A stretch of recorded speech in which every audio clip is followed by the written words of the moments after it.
It's time for this week's First Utah Business Spotlight.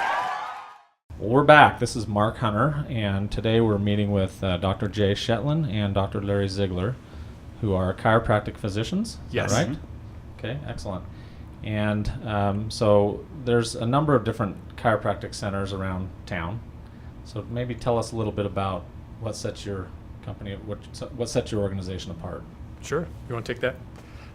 This clinic specifically is unique in that we combine chiropractic, physical therapy, and massage, which are the three physical medicines, and we really specialize in auto accident injury recovery, using those things together. And so, doing those things together, we just seem to get along really well with co-caring with other medical physicians and Instacares and urgent cares and ERs or surgeons and stuff. And just, I don't know, we just seem to have a really good synergy together with those and with multiple doctors in one clinic that just our patients love it.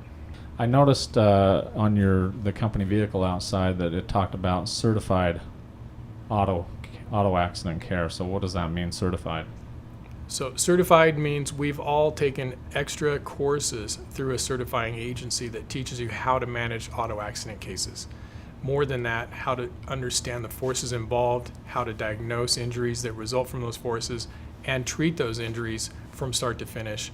Not only that, but correlate outside care like we talked about, pull in records from other sources where patients might have been treated, and just generally help to manage that case from top to bottom in ways that are often missed or not managed properly. I'm sure that's different than just your regular care. With the certification courses, what's beautiful about this system is it helps the medical and the legal communicate properly, so the patient is taken care of in a team effort rather than, the doctor being, hey, I'm the quarterback in this case, or the lawyer saying, I'm the quarterback, everybody needs to do what I need.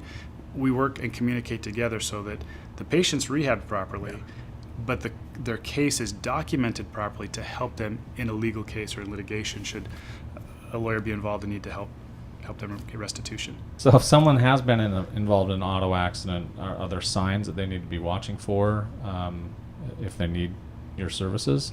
Sure, and most of the time you're going to know. But there's also the unfortunate reality that in our medical system, sometimes we get information that's less than adequate. So being told at another service provider's office that it's just whiplash, for example, is a bit misleading. All those pains and problems that come up, the real common symptoms like headaches, low back pain, neck pain, they're indicators of other deeper tissue that's been injured or other problems that really need to be properly diagnosed. And that's where we can step in and really help with that.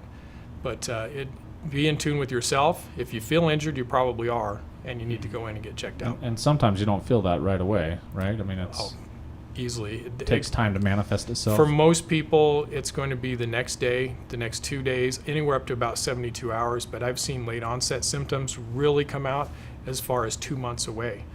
Partner was involved in an accident when he was a child that really impacted him. Tell us about if you work with children and Sure. how that works with kids. It's really important to get kids checked after. I mean, anybody should be checked after an accident because, as we talked about earlier, you can have hidden injuries you don't realize.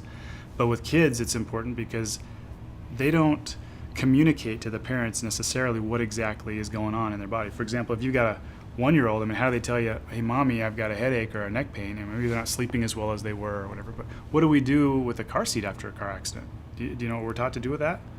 We're taught to throw it away after any car accident. But what do we do with that precious cargo? Oh, you're a kid, you'll be okay. Well, no, they need to get checked to make sure they're all right because the degenerative process or arthritis, that kind of stuff, those things start right away after an accident, even if you're a kid. And you've written a book on this. Yeah, so the Whiplash, the Physician's Guide to Whiplash and Hidden Soft Tissue Injuries is a book that we put together. It's kind of one of our foundational books for the Whiplash group, so the attorneys and doctors know the same stuff as well.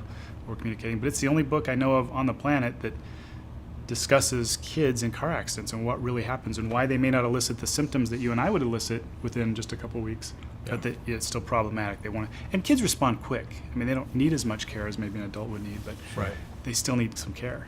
Okay. So, it's school time. Are there things that parents should be thinking about with their kids right now with That's a fun one. Yeah. Yeah. We all go back to school, and most of the schools, at least here in Utah, have this new rule where you have to leave your backpack in your locker and carry around your little cinch sack or whatever they call it. I really despise those. They're so bad biomechanically. The theory is you put just 1 or 2 books in it, go to class, and then switch them out throughout the day. But I see kids overloading those cinch sacks. So keep the weight of the backpacks low. We hear it over and over, but it's so critically important. Keep the weight down. 10 to 15 pounds for the average kid is enough, or if not even excessive already at that point. So at school, that's great.